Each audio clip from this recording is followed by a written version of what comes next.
وعلى آله وأصحابه ومن تبعه ونصره ووالاه أما بعد.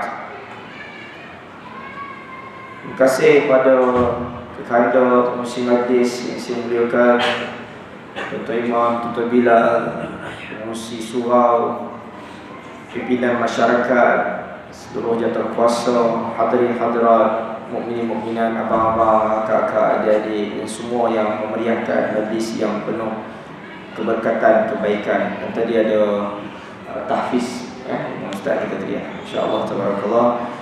Mudah-mudahan Allah Subhanahu wa taala melimpahkan keberkatan, kebaikan, kesejahteraan kepada kita semua. Amin ya rabbal alamin.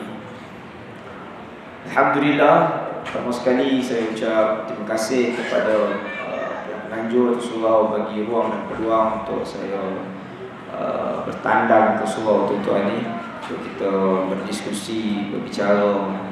Tidaklah saya nak mengajar atau berceramah sangat, tapi lebih kita berbincang-bincang lah, bersembang-sembang tentang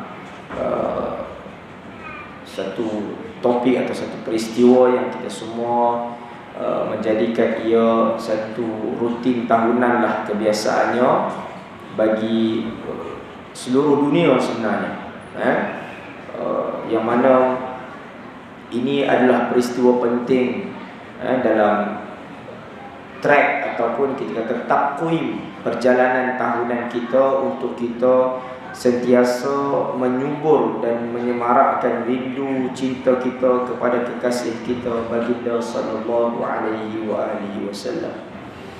Walaupun ialah sebahagian pihak atau kelompok tertentu yang mencetus ataupun cuba untuk membahas tentang perbahasan sambutan maulid dan sebagainya. Ia satu program yang tidak lebih untuk kita menjadikan ia sebagai amalan biasa, tak perlu dipolemikkan pun. Tak ada orang malam maulid ni buat zikir pelik-pelik, kau nak solat maulid Rasul, tak ada. Kita berceramah tadi, qasidah memuja-muji Nabi, tak lebih daripada itu. Mungkin kau belah tempat luas sikit ada apa? Perarakan itu sekadar tidak ada apa-apa i'tiqad lebih daripada kita, tidak lebih daripada kita memeriahkan suasana dengan suara anak-anak remaja, anak-anak muda. Itu satu perkara yang baik sebenarnya. Tapi duka citanya kadang-kadang ada sebahagian yang terlalu menyempitkan urusan agama ni yang tidak bersifat ta'abbud atau ubudiyah mahdhah. Ibadah ni memang kena sempit dalam bab yang ibadah khusus. Contohnya solat. Solat tak boleh lah ikut maghrib tadi jadi boring buat 3, nak try buat 4. Tak mau dah kan. 10 tahun sembahyang 3 maghrib Ustaz, minggu ni kita buat 4 rakaat kan. Subuh 2 rakaat, tak berbaloi ya Ustaz, kita buat 4 rakaat. Tak boleh. Itu tak boleh lah kan. Jadi adalah keadaan yang ada keluasannya dan sebahagiannya memang sempit, itu tak dipertikaikan. Jadi alhamdulillah kita dapat bersama-sama meraihkan ataupun menyemarakkan bulan Rabiul Awal ini sebagai bulan menyemarak rindu dan cinta kepada baginda sallallahu alaihi wasallam. Hadirin hadirat yang dirahmati Allah Subhanahu wa taala, di dalam Al-Quran Surah Al-Imran ayat Allah Subhanahu wa taala berfirman, a'udzu billahi minasyaitonir rajim. Laqad manna Allahu 'alal mu'minina idh ba'atha fihim rasulan minhum min anfusihim yatlu 'alaihim ayatihi ويزكيهم ويعلمهم الكتاب والحكمة وإن كانوا من قبل لفي ضلال مبين. صدق الله العظيم. Kata Allah Subhanahu wa taala, laqad manna Allahu 'alal mu'minin. Ini tadi saya cerita tentang macam mana nak faham Quran. Saya baru tuan dalam sebulan ni didedahkan dengan satu teknologi. Nanti siapa berminat nak tahu boleh InsyaAllah. Tapi nak ceritanya macam mana kita nanti InsyaAllah dalam tempoh setahun dua ni kita akan ada satu kemudahan untuk faham Al-Quran. Ni contoh ni, saya baca ayat ni. Ayat ni cerita tentang Muhammad Rasul. Tapi nanti kita boleh tengok contohnya laqad, maksud dia apa? Manna, manna tu apa? Allah. Alal, maksud dia apa? Ini insya-Allah sangat luar biasa. Saya hari ni tadi tengah hari pukul 12 pagi program solat sampai tengah hari. Pecut pergi Seremban, daripada Ceras ke Seremban, present projek kita sampai pukul 3.30, patah balik pukul 5 kan. Tu rehat kejap. Pukul 6.45 kita sini. Alhamdulillah sampai. Baik, Allah kata apa? Laqad mannallah. Laqad ini maksudnya telah pasti. Allah Subhanahu wa taala manna. Apa maksud manna? Manna maksudnya Allah telah pasti, telah pun menganugerahkan. Itu manna maksudnya menganugerahkan.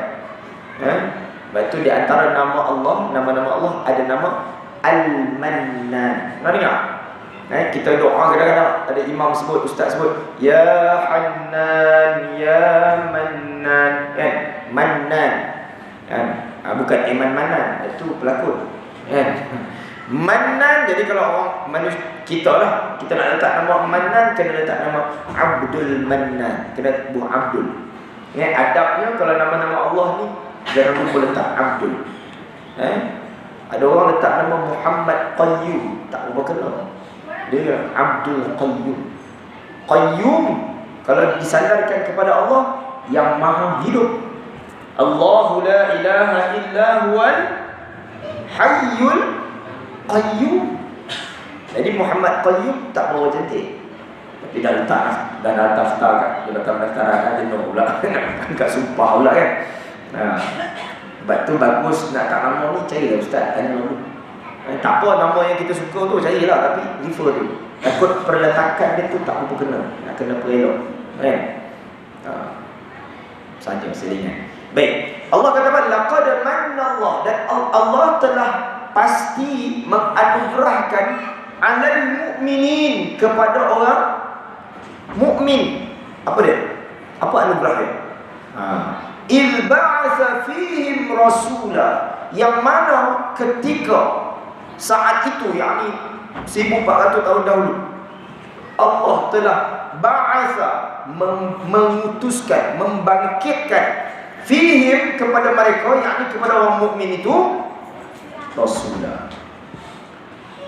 yatlu alaihim ayatih, yang mana Rasul ini nanti akan membacakan kepada mereka ayat-ayat Al-Quran.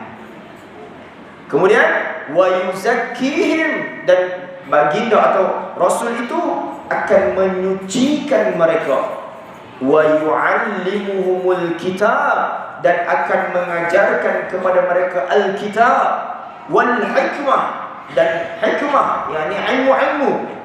Wa in kanu min qablu lafi dhalalin mubin, yang mana mereka ini dahulu, min qabl, sebelum datangnya Rasul itu, dhalal, dalam keadaan apa? Kesesatan yang nyata. Ayat ini ada beberapa perkara yang saya akan urai sikit. Pertama sekali, Allah menyebut kalimah manna. Siapa ingat maksud manna tadi? Menganugerahkan. Maknanya kedatangan baginda sallallahu alaihi wasallam itu bukan sekadar untuk kita kata baginda itu Rasul. Memanglah Nabi itu Rasul. Baginda itu membawa risalah Al-Quran, betul. Tapi lebih daripada itu, apa dia? Nabi itu adalah anugerah Allah Ta'ala kepada kita. Anugerah ni benda yang bagus tak tuan-tuan? Abang-abang semua, benda yang special, benda yang bernilai, benda yang sangat bererti. Anugerah. Bukan air anugerah. Air anugerah dulu ada, sekarang tak ada. Kata dulu scammer kau tak tahu kan. Anugerah daripada Allah seorang Rasul yang Allah bangkitkan di kalangan ketika itu, di kalangan Quraisy, yang ketika itu semua kita tahu kegelapan melanda bumi Jaziratul Arab. Bumi Arab gelap gelita dengan daripada kebenaran, jauh daripada kebenaran. Kesesatan ni tak tahu nak cakap tahap apa.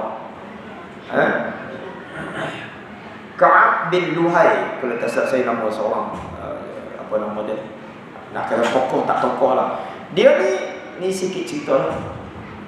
Macam mana sebab tanah Arab ni ataupun Jaziratul Arab, kita sebut Mekah dulu, sebelum datang Nabi ni, mereka ni bagus juga sebenarnya. Maksud dari segi i'tiqad. Mana mereka ni dulu ikutlah amalan daripada Nabi Ibrahim, Nabi Ishak, Nabi Ismail kan. Peristiwa Nabi Ibrahim Nabi Ishak tu kan di Nabi Ismail penyembelihan tu kan di Mekah, di Mekah. Tapi kerana zaman terlalu jauh, gap antara tahun ataupun zaman Nabi Muhammad ni dengan zaman Rasul-Rasul sebelum tu, hatta Nabi yang terakhir sebelum Nabi Muhammad, Nabi Isa pun, sebahagian ahli sejarah menyebut 400 ke 500 tahun. So tempoh yang lama ini menjadi tabiat kehidupan kita. Dia akan, kalau kita pakai kereta lama-lama jadi apa? Tayar nak kena alignment balik, betul tak? Rumah ni suruh ni cantik, baru setahun duduk pakai kan. Bukan nak kata doa pun, memang biasa lama-lama pakai bocor belah sana biasa. Dia panggil sunnatul kaun, sistem alam begitu. Sehingga dalam akidah, dalam i'tiqad, dalam amalan sekalipun sama. Lama kalau tidak betul di-refresh, di-reset balik, dia lari elemen dia. Dan tentulah kalau dalam bab akidah sesuatu yang sangat baik. Dan ini secara culture-nya berlaku di tanah Arab itu apabila mereka telah ratusan tahun terpisah daripada panduan hidup yang benar daripada Nabi-Nabi sebelum itu. Maka sebab itu antara elemen yang telah masuk ke tanah Arab seperti yang kita tahu, penyembahan berhala dan seumpamanya, itu telah dibawa oleh seorang pedagang yang saya sebut tadi, Ka'ab bin Luhai, yang pergi ke negeri Syam waktu itu. Syam ketika itu dikuasai oleh Rom. Siapa ketua dia? Hercules. Orang putih buat filem kan. Jadi di situ mereka telah lebih awal rosak lah, lebih awal tersasar lah akidah mereka. Yang Kristian lah, yang tak ada akidah, So pendek ceritanya, elemen penyembahan berhala itu diambil daripada bumi Syam, dibawa ke Makkah ketika itu. Dan ringkasnya, semua kita tahu bahawa orang-orang Makkah ni, mereka tidak kafir secara kafir, cuma istilah Quran tak panggil mereka kafir, panggil mereka golongan apa? Musyrikin. Kenapa?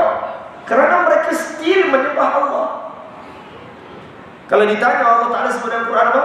وَلَئِن سَأَلْتَهُمْ مَنْ خَلَقَ السَّمَاوَاتِ وَالْأَرْضِ لَيَقُولُنَّ اللَّهُ. Jika engkau bertanya kepada mereka, wahai Muhammad, siapakah yang menciptakan langit dan bumi, pasti mereka akan menjawab, siapa? Allah. Dia tak sama dengan apek belakang rumah kita tu. Dia memang tak beriman tu kan? Dia beriman dengan topekong dia kan? Tapi Quraisy dahulu beriman dengan Allah. Tapi duka citanya mereka telah menyemutukan Allah, menggunakan elemen-elemen yang kita sebut sebagai berhala itulah untuk menjadi wasilah keimanan mereka kepada Allah Subhanahu Wa Taala. Dan di situ kita lihat tadi bagaimana Allah Subhanahu Wa Taala mendatangkan atau mengutuskan kekasihnya baginda sallallahu alaihi wasallam di kalangan mereka sendiri, bukan daripada kelompok negara lain ke. Kotlah Allah nak bawa Nabi ni daripada Eropah, Dah. Di kalangan mereka, tuan-tuan, saya nak sebut antara cabaran dakwah ni, tuan-tuan, antara kalau dunia hari ni, apa nama dia, realiti zaman kita hari ni, ustaz tu pendakwah tadi, dia cukup susah nak berdakwah dekat tempat dia sendiri. Kalau tuan-tuan pastilah. Sekarang ni okey sikit lah. Sekarang ni, dulu itu antara realiti. Tempat dia sendiri dia tak boleh dakwah. Dia boleh dakwah tempat orang lain. Orang lain duk panggil dia. Tapi saya alhamdulillah lah, dulu anak tu saya dakwah lah, alhamdulillah lah. Bukanlah elok sangat, cuma mujur lah orang duk panggil lah. Tapi maknanya kadang-kadang ada berlaku di sebahagian keadaan tu, ustaz kau atau tok guru. Tuan-tuan tengok pondok. Contohlah kan, katalah satu kampung tu ada pondok. Pondok semua ni ada tempat belajar semua. Bukan pondok tunggu durian tu. Dekat pondok tu pula. Yang datang tu bukan orang kampung tu. Orang kampung tu tak pernah nak pergi. Yang datang katalah kalau kat Kedah tu, daripada KL, Selangor, penduduk kampung tak pergi situ. Saya nak kaitkan apa? Itu tak apalah kan. Tak ada masalah apa sangat. Tapi demikian Nabi SAW bukan cerita dakwah ni setakat nak cerita apa nama dia suruh semayang, nak merubah kehidupan Quraisy yang ratusan tahun telah tersasar akidah mereka kepada jalan yang benar. Tuan-tuan rasa senang ke susah? Cerita ratusan tahun, tiba-tiba Muhammad baru hidup 40 tahun nak ubah i'tiqad mereka. Saya terbayang macam mana deritanya Nabi SAW. Itu amat luar biasa. Sebab Nabi ni nak bercakap dekat orang kampung di sini, family dia sendiri. Tak senang betul. Sebab itu contohnya sampai ke sudah Abu Talib umpamanya tak beriman kepada Nabi. Dia kata apa? Saya lupa ayat bahasa Arab dia. Wahai Muhammad, waktu tu bila dia nak meninggal, Abu Jahal duduk situ juga. Nabi pun ada. Nabi kata apa? Ya ammi qul la ilaha illallah. Wahai bapak saudaraku, ucapkanlah la ilaha illallah. Tu nak mati tu, nak nazar. Dia kata Abu Jahal itu pergi. Dia kata apa?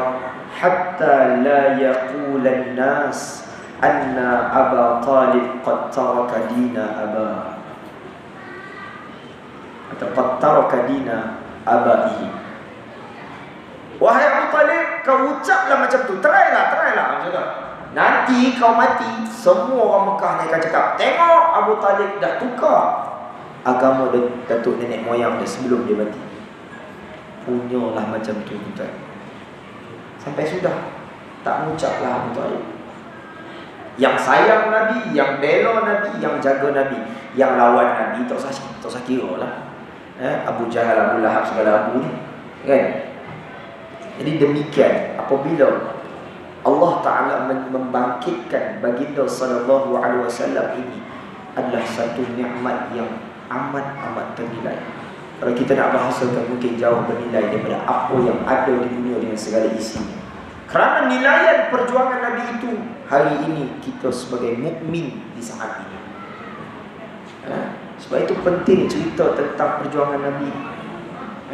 Dan betul lah tu, taklah semestinya nak tunggu bulan Maulid dia cerita, bulan-bulan lain pun dia cerita. Tapi membangkitkan rasa derita perjuangan pengorbanan Nabi itu satu benda yang sangat perlu. Apalagi di zaman atau di musim sebahagian kita hari ini anak-anak muda, tak kiralah muda ke tua lebih kurang, melalui fasa-fasa yang getir dalam kehidupan mereka dalam bab akidah. Kacau bila tuan-tuan akidah akhir zaman ni. Ini kalau kita tengok di luar sana sangat mencabar dalam mendidik generasi yang sedang membesar ni. Saya punya anak pun lebih kurang besar, anak tuan-tuan 7-8 tahun. Sangat kritikal. Dengan fitnah yang macam-macam bertalu-talu. Fitnah ni bukan fitnah membawang tu fitnah jugalah. Ni fitnah kacau bilau yang sedang melanda kehidupan kita. Sehingga kita sebahagian tak boleh decide mana yang betul, mana yang tak apa betul. Tak, keliru. Dia punya cabaran akhir zaman. Baik. Nabi itu yang pertama. Allah Ta'ala sebut Nabi ni anugerah yang sangat bernilai, yang mesti kita betul-betul appreciate baginda sallallahu alaihi wasallam. Sebab itu tadi qasidah adik-adik tu alunkan tadi, masya-Allah. Sebahagian tuan-tuan di kalangan orang-orang soleh, dia panggil muhabbir Rasul, orang yang betul-betul cinta kat Nabi ni, tuan. Dia dengar tentang sirah ataupun qasidah Nabi ni, meruntun jiwa, tuan-tuan. Meruntun jiwa. Kalau membayangkan derita perjuangan baginda sallallahu alaihi wasallam, yang hari ini sebahagian umat Islam tak ada rasa dalam hati tentang Nabi. Yalah, sebut kaedah sayang Nabi, sayang Nabi, baguslah, alhamdulillah. Tapi jiwa dry, kering. Buktinya agama yang dianuti itu setakat kata-kata cok dekat IC, tapi roh agama luntur. Pegangan agama samar. Saya alhamdulillah banyak kali buat program solat remaja ke tua. Tadi dengan orang dewasa. Tuan-tuan, kalau pergi tengok program saya biasa remaja tu kan, tingkatan 2 Fatihah tak boleh baca. Tuan-tuan rasa macam mana? Tingkatan 2, ibu-ibu semua, anak kita tak boleh baca Fatihah. Pergi tuan-tuan, macam mana nak buat ni? Fatihah tak boleh baca, tuan-tuan. Tingkatan 2, bukan darjah 2. Darjah 2 okey juga lah. Tingkatan 2 Fatihah tak apa nak boleh baca. Itu yang datang program saya, yang tak datang. Itu bila kita cerita tentang Maulid Rasul, masa tu dia datang semua. Dia terbayang macam mana Nabi bawa Islam. Lepas tu tuan-tuan tengok sambungan ayat dia. Apa dia? إِذْ بَعَثَ فِيهِمْ رَسُولًا مِنْ أَنْفُسِهِمْ يَتْلُو عَلَيْهِمْ آيَاتِهِ. Pertama sekali Nabi buat kepada para sahabat apa? Nabi bacakan Al-Quran kepada mereka. Yatlu, tilawah. Nabi baca Quran. Sebab itu Allah Subhanahu wa taala turunkan Quran berapa tahun? Siapa ingat? 23 tahun. 22 tahun lebih lah, 23 tahun. Boleh je Quran tu nak turun 2 minggu kat Nabi. Turun je lah, dan Jibril bawa anak Muhammad baca berlebu. Minggu ni 2 juzuk, minggu depan 4 juzuk, settle. Sebulan Nabi. Macam kita duk baca dalam Ramadan tu lah, setiap hari 1 juzuk, boleh. Tapi itu bukan matlamat Al-Quran. Bukan ingin terus diberikan segedebuk kat Nabi macam tu. Tapi Al-Quran itu mesejnya, objektifnya turun kepada baginda sallallahu alaihi wasallam itu untuk merubah sistem Quraisy ketika itu, bermula daripada i'tiqadnya, yakni akidahnya, pergi kepada ibadah ataupun kehidupan muamalatnya, pergi kepada sistem kehidupan yang lain. Sebab tu 23 tahun membina tamadun ummah. Sebab tu antara ayat yang terakhir, yang penghujung lah, bukan terakhir. Apa dia? Allah Ta'ala sebut, Al-yawma akmaltu lakum dinakum wa atmamtu alaikum ni'mati wa raditu lakumul islam dina. Kata Allah, Al-yawma, hari ini, akmaltu lakum dinakum, aku telah sempurnakan kepada kamu agama kamu.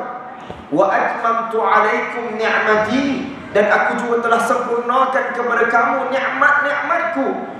Wa raditu lakumul islam dina, dan aku telah reda kepada kamu Islam ini satu-satunya agama yang aku redha. Ayat ini turun bukan terakhir, tapi dalam beberapa bulan lah sebelum Nabi wafat. Sahabat Nabi antaranya Sayyidina Umar dengar ayat ni, dia seronok. Dia happy, dia wah, kira Allah dah sempurnakan agama, nikmat pun dah lengkap. Seronok. Tengok seorang sahabat lagi yang riwayat sebut Ibnu Abbas, sedih. Umar seronok, Ibnu Abbas sedih. Apa hal pula? Lalu para ulama menyentuh atau menyebut cerita bagaimana Ibnu Abbas bertanya kepada Umar. Umar bertanya kepada Ibnu Abbas, wahai Ibnu Abbas, apa yang menyebabkan kau sedih? Ni ayat seronok ni, cerita Islam sempurna. Apa kata Ibnu Abbas? Wahai Umar, sedarkah engkau seketika Tuhan telah menyatakan agama ini telah sempurna, nikmatnya sudah sempurna, ketahuilah tugas kekasihnya juga telah sempurna. Maknanya apa? Petunjuk Nabi tak lama dah. Nangis nak Omar dengar berubah tu. Sebab itu Ibn Abbas ni, kalau tuan mengaji ilmu tafsir, dia digelar sebagai Sayyidul Mufassirin, panglima ahli tafsir. Sebab kehebatan Ibn Abbas ni pakar dalam ilmu tafsir. Dia boleh nampak di sebalik ayat yang tersirat. Kenapa? Kerana berkat doa Nabi SAW. Nabi doa apa? Saya ingat doa dia. Allahumma faqihhu fid din wa 'allimhu ta'wil. Doa Nabi mustajab. Jadi doa kepada Ibn Abbas sepupu Nabi. Ibn Abbas tu pas tahu dia. Allahumma faqihhu fid din wa 'allimhu ta'wil. InsyaAllah. Lama bunyi. Jadi doa, Allahumma faqihhu fid din wa 'allimhu ta'wil. Ya Allah, berikan kefahaman kepada Ibnu Abbas dan berikan kefahaman pada agama kepada Ibnu Abbas fid din wa 'allimhu ta'wil, dan ajarkan dia ilmu ta'wil. Ta'wil itu tafsir lah. Dan doa ni tuan-tuan, kita pun baca Allahumma faqihna fid din wa 'allimna ta'wil. Ya Allah, beri faham kepada kami tentang agama dan juga beri faham kepada kami ilmu ta'wil. Ta'wil itu kefahaman tentang suci Al-Quran. Dan doa ni juga tuan-tuan, kalau boleh kita katakan doa yang amat bagus tuan-tuan bacakan kepada anak-anak kita. Bermula anak kecil kita yang bayi lahir sampai dia besar. Walaupun tuan-tuan mungkin cita-cita anak nak jadi engineer ke, pilot ke, doktor, tak apalah. Tapi kalau apa salahnya dia jadi pilot yang faham pada agama, dia jadi seorang doktor yang faham agama, betul tak? Dia bukan mesti faham agama tu jadi ulama, jadi ustaz tak. Jadi apa pun tak, mekanik pun tak, mekanik ke betul tak, engineer, kan? Jadi doa tu sangat, saya kalau orang panggil minta tahnik tu, doa tu saya baca, dan mudah-mudahan diberi kefahaman. Baik. Jadi Ibnu Abbas radhiyallahu anhu dia sedih, dia. Tapi poin yang saya nak sebut apa dia? Bila ayat tu turun, mana ayat antara ayat terakhir dan ayat terakhir yang lain, itu adalah gambaran betapa Islam ni jelas, sistemnya lengkap sempurna. Tidak ada dalam mana-mana agama untuk satu agama tu refer satu tokoh yang dia boleh ikut seluruh apa yang tokoh tertentu tu buat dalam hidupnya. Tak ada. Carilah Kristian, Yahudi, apa baik agama pun, dia tidak akan ada satu orang tokoh yang dia boleh bicarakan untuk semua apa orang tu buat dia boleh tiru. Berbanding dengan Islam, tuan-tuan sebut apa benda yang kita buat dalam hidup kita ni, bermula kita bangun tidur pagi tadi sampai kita nak tidur malam ni, melainkan semuanya ada hadyu. Hadyu ni apa? Panduan daripada baginda sallallahu alaihi wasallam. Sebab itu tadi saya mulakan tazkirah. Kalau tuan-tuan perasan ceramah saya sebut apa? Nahmaduhu wa nasta'inuhu wa nastaghfiruh wa na'udzu billahi min syururi anfusina. Itu panjang cerita, cuma saya sebut itu ungkapan yang Nabi baca. Bayangkan nak ceramah pun ada sunnah. Semua. Tidak ada satu tertinggal dalam hidup ni. Sebut saja. Nak pakai baju macam mana, nak sikat rambut macam mana, nak pakai slipper. Bab ibadah tak usah ceritalah, solat semua. Itu yang saya duk kongsi solat banyak tempat tu, sebab nak mengembalikan kita semua, termasuk saya bercakap ni, macam mana cara solat yang betul ikut panduan sunnah Nabi. Itu je. Melainkan mengikut mazhab Syafi'i lah, boleh biasa. Tapi maknanya kerana macam saya sebut tadi, kerana telah terlalu lama hidup kita ni, betul benda yang sama, tapi macam kita sebut, lama benda tu, lama-lama dia longgar. Kalau bab ibadah bolehlah tahan lagi, kalau akidah lebih bahaya. Iaitu yang kita sebut berlaku kepada orang Quraisy, ratusan tahun terpisah daripada kebenaran, datang Nabi kembali ingin membentuk akidah yang benar, tapi perjalanan dia amat detil juga. Sebab dia bukan nak membetulkan akidah 2 tahun, bukan 20 tahun, tapi ratusan tahun. Lepas tu bila Nabi bawa Islam ni kepada Quraisy, la ilaha illallah, maki hamun tentangan ni tak sakit. Saya tahu riwayat yang saya tak boleh bayang. Bila Nabi duduk solat dekat Mekah tu, boleh Abu Jahal pergi ambil perut unta busuk dia letak kat kepala Nabi waktu Nabi sedang sujud. Ya Allah, tak boleh nak imagine tu. Betapa kurang hajarnya orang Quraisy ni. Kita kalau takat ceramah kan, kotlah orang kritik sikit lah, tak ada apa sangat. Secebis je lah ujian nak dibandingkan dengan derita perjuangan baginda sallallahu alaihi wasallam. Tu tak kira lagi Nabi pergi ke Taif. Pergi Taif ni, hati berbunga-bunga lah. Maksudnya, orang Taif ni okey ni, sambut. Pagi-pagi sama je. Maki, caci, baling batu, baling segala macam, berdarah lagi tubuh Nabi SAW. Kita cakap. Sebab tu kalau tuan-tuan sebutlah apa bentuk dakwah hari ni, memang takkan boleh terbanding lah dengan perjuangan kekasih kita Nabi SAW. Lagilah kalau dakwah level-level PU ni, tuan tak ada apa lah. Kan? Sampai-sampai pula tengok duk kambing tersadai belakang tu. Tadi abang kita pesan berhenti 8.40, saya tengok kambing, saya tak lama, lemas setengah berhenti. Tergolek, duk guling dalam plastik tu kan. Ni yang ramai ni sebab ceramah tu, sebab kambing ni. Hadirin hadirat yang dirahmati Allah Ta'ala, baguslah tak apa.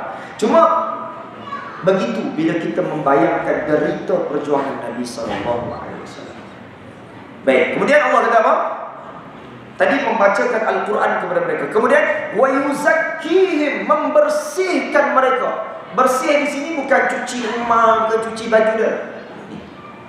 Kekotoran yang begitu karat melanda jiwa sanubari orang-orang Mekah atau musyrikin ketika itu, di kalangan para sahabat lah akhirnya. Mana sebelum Nabi dakwah mereka, begitu tenggelamnya mereka daripada hidayah Allah Ta'ala.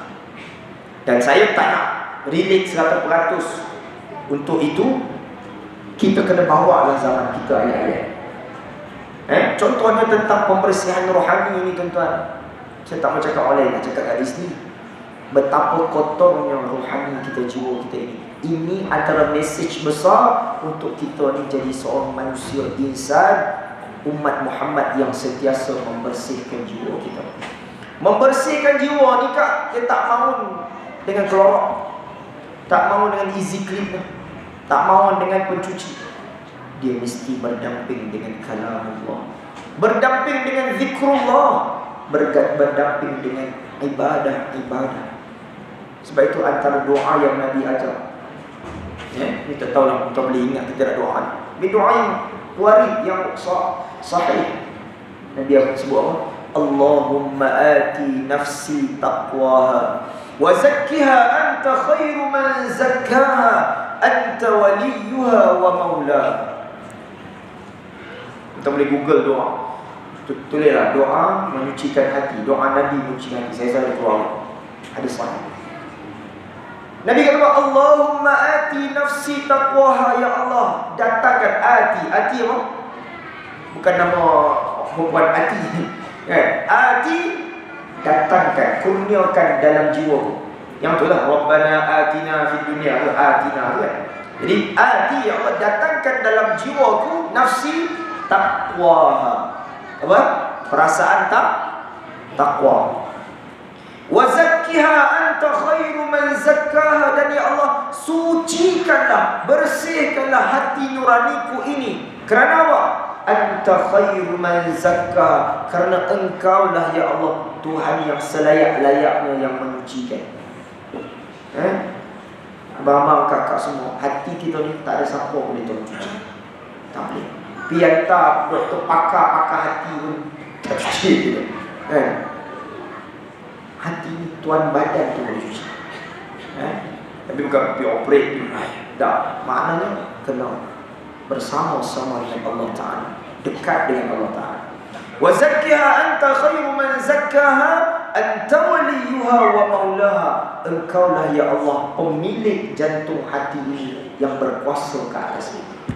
Ini doa-doa yang sepatutnya menjadi permintaan kita setiap hari. Sebab tu tuan-tuan, kita tengok hari ini, la ilaha illallah, kerosakan hati yang melanda kita semua umat Islam ini. Sebab itu kita tak boleh menjaga adabnya, akhlaknya, tutur katanya, sikap dan sumpahnya. Dia bermula daripada sini. Hati yang sentiasa bermasalah. Orang lain dapat award, dia yang masuk award. Apa sahaja? Kan? Orang lain dapat anugerah, dia yang parah. Pening kepala orang dapat anugerah, orang dapat something kan. Orang lain beli kereta baru, dia yang review. Apa masalah? Aneh. Jadi itulah baik. So itu yang Nabi lakukan, membersihkan rohani para sahabat ketika itu daripada elemen-elemen yang merosakkan i'tiqad, yang merosakkan pegangan mereka. Kemudian Nabi apa? Wa yu'allimuhumul kitaba wal hikmah. Dan Nabi SAW apa? Mengajarkan kitab. Tadi membacakan, sekarang mengajar lebih detail, iaitu bacaan yang betul. Ini Nabi ajar. Sebab itu kita baca Quran hari ini sampai kepada Nabi SAW sama bacaan. Sebab itu penting tuan-tuan mengaji Quran, baca. Mana pertama sekali betul bacaan lah, makhrajnya, sifat huruf dan seumpamanya. Lepas itu kita pergi ke lebih dalam sikit, memahami untuk kita terjemahkan dalam hidup kita. Dan itu kita nak Quran. Baik. Kemudian wal hikmah, dan kebaikan-kebaikan yang lain. Ini beberapa benda yang saya sebut tadi. Pertama, Nabi itu anugerah. Kedua, apa yang Nabi buat kepada para sahabat, mengajarkan Al-Quran. Dan hikmah-hikmah yang pasti kita perlu mengambil intipati Al-Quran itu diterjemahkan dalam kehidupan. Tuan-tuan, itu penimah semalam. Oh, penimah. Oh, dah start kan? Oh, dah start bagaimana? Okey, baik. Tadi saya sebut tentang sunnah Nabi SAW. Aisyah radhiyallahu anha, Ummul Mukminin radhiyallahu anha. Bila Nabi dah wafat SAW, para sahabat datang kepada beliau, "Ya Ummul Mukminin, wahai Ummul Mukminin, tolong cerita kat kami bagaimana kau hidup dengan Nabi dulu, macam mana perangai sikap Nabi SAW." Ini hadis yang masyhur. Apa kata Aisyah? Nabi kata, Aisyah jawab, "Kana khuluquhu al-Quran." Aku ni tak mau cerita banyak lah, tapi yang aku duduk dengan Nabi dulu ni satu je.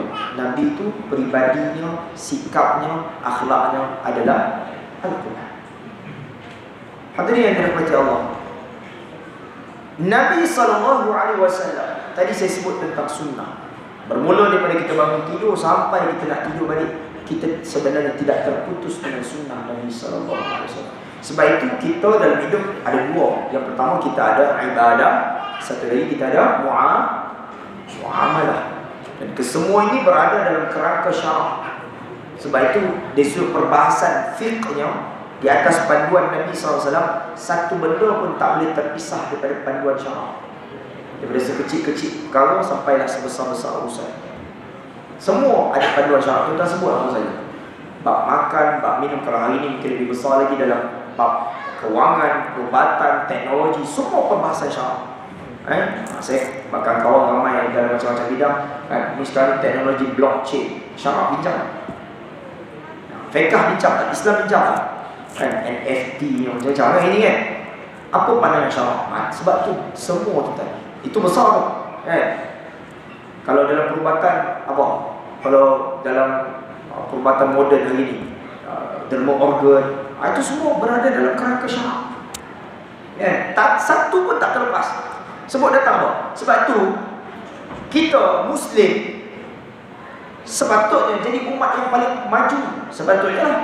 Sebab kita komplit, settle, semua sistem tu ada. Tapi kerana tadi ni, contohnya dalam bab apa? Masalah hati ni, tu yang timbul apa? Makcik nak jual nasi lemak kat satu tempat tu bergaduh. Tu cerita nasi lemak tu. Macam mana nak pergi kepada teknologi, nak bincang kemajuan, nasi lemak pun bergaduh. Bayangkanlah betapa kritikalnya masalah umat ni. Yang bangsa lain relax, tak duduk atas santau, tak duduk jampi. Kita pantang sikit.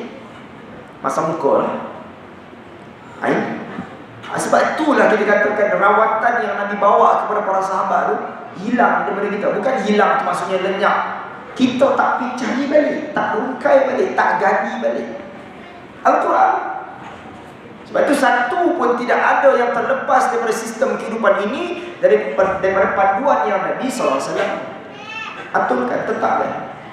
Ceritalah apa pun. Sehingga kalau saya baca buku Dr. Yusuf Al-Qaradawi rahimahullah ta'ala, baru meninggal 2-3 minggu lepas kan, sampaikan dalam bab hubungan suami isteri, tuan-tuan, hubungan intim suami isteri, tetap ada sunnah. Boleh bayar. Itu dalam bab hubungan sulit macam tu, hubungan kekeluargaan. Jangan cerita dengan lain.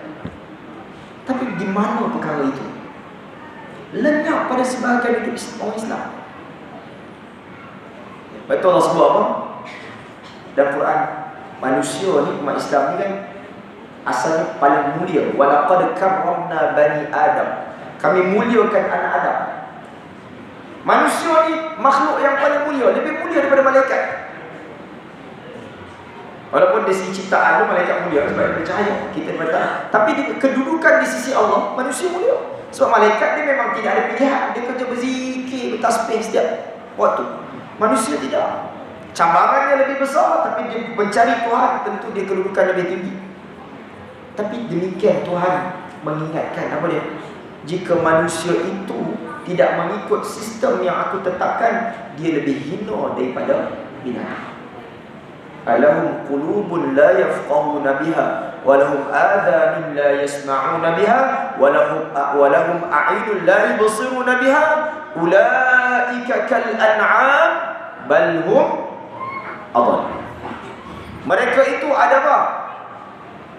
Akal yang tidak berfikir tentangnya, yang ini tentang kebenaran.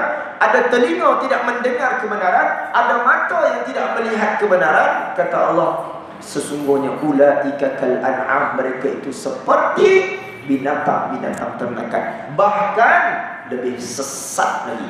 Lembu pagi ujung-ujung maghrib tu balik rumah, dia balik juga kan. Orang tak mau pergi solat, gilo-gilo, sakok lu dia, tak semayang kan, budak-budak kita. Saya kata apa? Saya buat profesor kata, saya kalau jadi menteri tuan, bukan nak kempen ni. Selalu cakap benda ni kan. Tapi nak buat macam mana? Dah orang duk berubah kan, saya cakap tapi tak ada kena kan. Kalau lah saya menteri, saya punya cita-cita kan, dekat highway tu saya tak pergi buat besar LED, ayo saudaraku dirikan masalah. Tentang dah jumpa tak pergi buat tu. Memang tak nak jumpa. Kita dekat Amerika, mana itu negara Islam je tuan, apa masalahnya buat itu? Saya, nanti orang kata saya pula kan, saya tak boleh terima kalau, bukanlah saya nak bias kan, kalau orang kata non-Muslim ni tekan Islam, walaupun tak nafi, memang ada. Tapi saya kata kita tidak optimumkan kerja dakwah kita. Itu je. Betul tak? Kau tentu rasa tak setuju? Tentu kerja dakwah kita ni bermula, tak kira lah daripada saya sendiri. Saya akui, saya pun tak takat mana. Sampailah ke peringkat mana pun, sampailah ke peringkat negara kita. Apa yang kita buat pada agama kita ni? Saya sebut kalau saya jadi, tak tahulah kalau boleh kan, saya ada kuasa tuan-tuan. Pasar malam tu, yang kalau tempat penduduk taman tu 90% Muslim, maghrib tutup, saya kata 15 minit tutup. Solat, dia tak nak solat, terletak dia duduk belakang kemah, duduk bawa baldi pun letak dia. Tapi solat boleh buat tak kalau ikut kan? Apa masalah? Buatlah, tutup je. Tapi jangan pergi tutup pasar malam yang payung kuning ni. Bangsa lain tu letak dia. Apa masalah? Buatlah sistem sikit. Walaupun tak nafi banyaklah usaha tu, tapi yang saya kata pun tak optimal. Banyak lagi lompong-lompong, sedangkan kita ada ruang untuk memperbetulkan itu. Lepas tu saya kata, saya berhayat ni saya letak diri buat berapa banyak. Orang iklan ubat kuat bersepah, kau bagi pula. buat kulit lah, buat itulah. Letaklah satu dua ribuan. Ayo saudaraku, sebut keluarga Malaysia, tak apalah, keluarga Muslim, kita semua Muslim, saudara. Kempen salat, kempen Quran besar-besaran. Takkan nak anak ustaz-ustaz ceramah macam ni, berapa kerat yang datang. Ni yang kawan-kawan kita yang tak pergi surau, tak pergi masjid. Saya dekat tuan-tuan, orang tak pergi surau masjid ni, saya sikit tak benci, tapi lebih kepada simpati dan kesian kita. Sedih. Kalau kita pergi kuliah maghrib, masjid di tepi padang, kita sampai, imam tayat akhirah, dia baru cabut boot nak balik. Imam masjid cabut bagi salam. Macam tadi lah saya duduk sampai tu, kalau tunggu tu, sebelah padang baru nak tayat ke sekolah. Kalau saya nampak nanda tu, okey, faham. Ni asalnya Melayu, Muslim lah kot, insyaAllah. Sayang tu, sedih. Lepas tu nak berharap Maulid Rasul jalan. So, ini yang kita kata kehilangan roh agama. Yang semua kita berperanan mesti menggerakkan keluarga kita. Tuan-tuan, kalau tuan-tuan tengok data-data kehidupan hari ini, saya dulu sebelum pergi Mesir, saya pergi 2006. Sebelum saya pergi Mesir, saya dah banyak aktif dalam banyak program. Dan saya nak sebut kat tuan-tuan, sahabat saya yang tengah kena ujian hari ni pun sebenarnya kami satu pasukan ni. Sajalah nak sebut. Tapi saya tak ada sudut nak bayar sebab serah pada medan keadilan. Bagi saya, insan tetap insan. Dia terdedah kepada ujian. Itu orang tanya itu. Jadi ada satu orang manusia yang selepas baginda sallallahu alaihi wasallam yang maksum. Tak ada. Katakan ujian macam ni kan bagi saya sangat kecil. Para sahabat Nabi telah lebih besar ujian mereka. Telah berlaku pertumpahan besar di kalangan umat Islam di zaman Aisyah dan Sayyidina Ali. Kita ingat peperangan Jamal, peperangan Siffin, ratus ribu umat Islam terkorban hanya kerana tersalah ijtihad di kalangan para sahabat. Itu sahabat Nabi itu kan sebahagian ahli syurga. Terkorban nyawa sekian banyak umat Islam. Itu episod hitam dalam sejarah para sahabat. Talhah bin Ubaidillah terkorban. Sedih cerita. Panjang tu banyak cerita, tapi nak sebutnya manusia. Hari ni saya ceramah kat tuan-tuan, mungkin Allah nak uji saya minggu depan satu manusia. Tapi saya tak na'udzubillah. Mudah-mudahan Allah pelihara kita semua. Tapi macam tu lah. Saya tak setuju sangat orang terlampau membela-bela ni. Bagi saya tak fair. Serah pada dia pun. Saya bukan nak menuduh, tak. Tetap dengan sistem. Mudah-mudahan betul. Maksudnya betul sistem tu dan adil, diadili dengan betul. Cuma saya nak sebut, sebelum saya pergi sana dulu, saya telah gerak banyak program. Waktu tuan-tuan, saya ingat lagi, data anak tak sah tarah ni, waktu tu kata saya 120,000 anak-anak tak sah tarah. Lebih kurang 14 tahun. The latest tuan-tuan, saya tahu betul ke tidak, tapi apa yang saya tengok rekod ni, 40,000 tuan anak tak sah tarah. Anak tak sah tarah ni dia banyak hal juga. Dia bukan mesti anak yang anak tak halal ni, kan? Dia mungkin ada mak bapak yang kahwin kat Thailand ke, contoh yang tak didaftar. Banyaklah, tapi itu tak sampailah 10%. Yang lebihnya tuan, anak-anak yang lahir sebelum perkahwinan ibu dan ayah. Dan sebahagian pasangan itu telah bertaubat dan berkahwin. Dan itu menimbulkan sedikit perbincangan di kalangan sarjana di Malaysia juga tentang isu membinkan anak itu kepada si ayah. Ada isu atau cerita banyak kali. Saya nak sebut apa? Betapa kritikalnya suasana umat Islam di akhir zaman. Dan kita semua mesti bergerak. Saya tengok anak-anak adik-adik kecil ni memang membayangkan bagaimana survive mereka untuk meneruskan kehidupan sebagai mukmin. Kalau nak bincang tentang kerjaya, itu satu hal lah. Ekonominya dengan macam-macam barang. Tapi tentulah lebih berisiko soal iman, soal ketakwaan yang semakin terhakis. Ini lebih menakutkan kita. Dan generasi-generasi ini yang akan replace tempat tuan-tuan, akan replace tempat saya, tempat kita semua. Dengan fitnah yang macam-macam berlaku hari ini, jika tidak kita menyedarkan generasi anak-anak kita, bermula daripada kita lah, mak ayah, membawa semangat perjuangan Nabi SAW disuburkan dalam keluarga kita, dalam diri kita, pergi kepada masyarakat kita, dan akhirnya dia akan merata pergi ke seluruh negara kita. Dia bermula daripada individu. Dan saya nak sentuh yang terakhir tentang sunnah Nabi ini. Kita kena faham sungguh-sungguh. Saya sebut tak ada satu pun panduan hidup Nabi yang terlepas daripada apa yang kita boleh ikut ayat ini. Sebab itu dia sebut laqad kana lakum fi rasulillahi uswatun hasanah. Pada batang tubuh Nabi itu ada suri tauladan yang terbaik. Cuma malam ni masa terhad ni tak sifat anak kawal semua. Cuma nak gambarkan supaya kita jadi satu orang manusia yang hari-hari kita kena cari sunnah Nabi. Ni tuan-tuan, saya duk cerita maulid ni, ceramah ni, kejap lagi makan kambing jangan ada yang makan tangan kiri, tuan-tuan. Memang aku cari kayu pergi ketuk je. Pasal dia berlaku. Kita duk bau, duk jamuan sebelah kita. Kak, aku tak cakap tadi sunnah Nabi makan tangan kanan. Duduk balun tangan kiri juga. Geram juga. Bukanlah, ya Allah kata alah ustaz, sunnah kecil. Betul, sunnah kecil itulah nak kena bina. Macam mana nak pergi ke sunnah besarnya? Kalau yang kecil pun kita duk ambil remeh ni. Betul lah sunnah daripada sunnah yang kecil pergi kepada sunnah yang besar. Pergi sunnah yang besar lah. Tapi kalau sunnah kecil kita duk remeh tuan, makan tangan kiri, bismillah tak baca.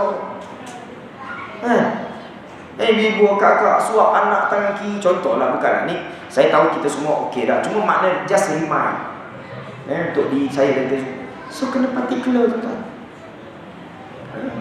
Dia sebab itu barakah panduan hidup Nabi ni dia mengalir tuan dalam rumah kita, dalam family kita.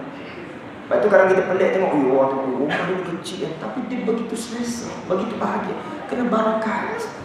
Sebagai orang hidup rumah bertingkat-tingkat tapi huru-hara, tak ada berkat, dicabut keberkatan. Nah, ini berlaku. So demikian bermakannya, cara berpakaiannya, semua kena kait tuan-tuan. Ni kita datang surau alhamdulillah. Esok contoh keluar pasal malam pakai seluar pendek. Macam mana? Tahu seluar pendek tuan? Tersemui kepala lutut. Nampak bulu keting. Dah lah tak lupui bulu-bulu. Tapi maknanya ada orang macam tu. Isteri pula dibiarkan aurat tak sempurna jaga. Ini so tak, agama ni dia tak boleh macam tu. Walaupun saya tak perfect pun, banyaklah kecacatan juga dalam hidup saya. Tapi just keep learning, keep improve, insyaAllah. Taklah saya cakap ni lebih baik daripada tuan-tuan, mungkin saya banyak loss lagi. Tapi tak apalah, kita saling mengingati. Saya bercakap tidak perfect, banyak kekurangan saya. Tapi untuk kita mengambil semangat Nabi itu bermula daripada semua aspek. Sampailah kalau kita nak bicarakan di sudut yang lebih besar, dalam urusan negara, pentadbiran yang betul, urusan amanah yang betul, ketulusan dalam pentadbiran dan sebagainya, itu lebih besar. Itu nak kena ceramah dekat menteri-menteri lah pula. Tentu ada yang bakal jadi MP di sini. Itu saya kata tadi, kalau saya menteri tuan-tuan, saya buat billboard, saya buat program solat besar-besar, saya jadikan itu manifesto, tuan-tuan nak undi? Tak undi berdosa kok. Tapi saya nak sebut bahawa daripada sekecil benda sampai sebesar. Pakai selipar kaki kanan, cabut selipar kaki kiri. Tuan-tuan, saya pun kadang bila saya tengok hadis kan, saya senyum bahawa sebab kita rasa benda tu macam tak ada keperluan. Tapi disebut oleh Nabi SAW. Maknanya benda tu penting. Bila pakai selipar kaki kanan ni, nak pergi beli rokok pun fikir 2 kali kan? Contohlah. Saya tak rokok, saya ambil. Aku tadi pakai selipar kaki kanan ikut sunnah ni, nak pergi beli. Ada macam tu. Saya bisa cerita kalau orang rokok ni baca bismillah. Tengok apa yang terbakar. Rokok bakar muka terbakar. Hadirin yang dirahmati Allah Subhanahu. So itu yang boleh saya sebut kan. So sunnah Nabi SAW ni lengkap segala sudut yang tak sempat saya sebut satu-satu. Cuma kita perlu serius belajar dan ambil tahu. Jangan terlepas sistem kehidupan kita ini daripada panduan baginda sallallahu alaihi wasallam. Dan itu bukti kecintaan kita kepada Nabi SAW. Lepas tu saya kata selawat banyak, baca Al-Quran banyak, zikir banyak, semua kena banyak, tapi kehidupan kita mesti terpandu dengan apa yang Nabi sallallahu alaihi wasallam itu mesti kita terus belajar. Kita ceramah yang lain kali untuk saya memberikan panduan semata-mata. Sekadar itu untuk kita berbincang malam ini. Kita punya bertemu janji 20, 40, 840 cantik jam saya. Okey. So tuan-tuan, mudah-mudahan ada manfaat perkongsian malam ini. Tentu yang baik daripada Allah Subhanahu Wa Taala, yang banyak kekurangan, kecacatan daripada saya sendiri. Dan saya dah sebut tuan-tuan, the last one insya-Allah. Tuan-tuan, insya-Allah tak lama lagi kita akan serta teknologi baru untuk mengajak umat Islam faham Al-Quran, insya-Allah. So teknologi ini akan tersebar berbentuk apps yang saya sendiri pun terlibat sama-sama untuk sebarkan, untuk mengajak umat Islam faham Quran. Dan saya melihat satu sudut faham Quran itu betul. Yang kedua, kita nak melawan apps ataupun gadget-gadget yang banyak mempengaruhi anak-anak kita ni, yang duk mengadap datang ni tak apa benda dia tengok, dengan gamesnya, dengan video tak apa macam-macam ni. So why not kita ubah culture hidup mereka dengan satu pendekatan yang menarik, yang mendekatkan mereka kepada memahami Al-Quran. So doakan kejayaan insya-Allah. Dan projek tu tengah berjalan sekarang ni. Saya tak minat nak share di sini sebenarnya. Nanti tengah makan saya sebut sikit insya-Allah sampai minat. Okey, sekadar itu dulu. Doakan semua ini untuk kita sebarkan Islam insya-Allah. Aku qauli hadza wa astaghfirullahal azim li wa lakum. Terima kasih banyak-banyak. Terima kasih semua. Jumpa lagi insya-Allah. Wassalamualaikum warahmatullahi wabarakatuh.